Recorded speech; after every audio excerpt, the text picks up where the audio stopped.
وہ ایک مسئلہ، بہت سے بھائی اپنی بہن کو یوں کہتے ہیں، جب بیچاری بہن میراث مانگتی ہے تو کہتے ہیں کہ تجھے بھائی چاہیے یا میراث چاہیے؟ یہ ایک ڈرانے کی بات ہے، تجھے بھائی چاہیے یا میراث چاہیے؟ مطلب یہ ہے کہ اگر تو میراث لے رہی ہے، مال لے رہی ہے، تو یاد رکھ ہمارے دہلیز پر تو کبھی نہیں آ سکتا۔ میں تیرا بھائی نہیں، تو میری بہن نہیں، ہمارے رشتے قطع ہو جائیں گے، ہمارے تعلقات ختم ہو جائیں گے، سارے مسائل ہمارے ختم ہو جائیں گے۔ اب تو میرے دہلیز پر نہیں آ سکتی ہے، میرے گھر نہیں آ سکتی ہے، اپنے بھائی کو بھول جانا۔ یہ ڈرانے کی بات ہے۔ خوب یاد رکھیں کہ یہ جو بہن کو حق دیا ہے وہ اللہ جل شانہ نے دیا ہے، اور اللہ کے دیے ہوئے حق کو جو بھائی دبائے گا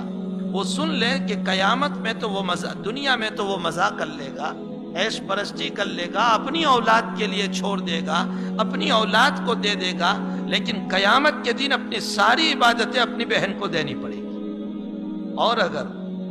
میری عبادتوں میں کمی آ گئی اور اس کا بدلہ میں چکا نہیں سکا تو قیامت کے دن میری عبادت تو دینی ہی پڑے گی، اوپر سے بہن کے سارے گناہ کو میرے سر پر لے کر، جو دنیا میں بہن نے غیبت کی ہوگی، برائی کی ہوگی، ان سارے گناہوں کو لے کر کے ہمیں جہنم میں جانا پڑے گا۔ تو اس عارضی دنیا کی بنیاد پر، ان چند ٹھیکروں کی بنیاد پر، ان چند کوڑیوں کی بنیاد پر، اور اپنی اولاد کا فیوچر اور مستقبل بنانے کے لیے بے وقوف ہے وہ انسان کہ جو اپنی قبر کو آگ سے بھر رہا ہے،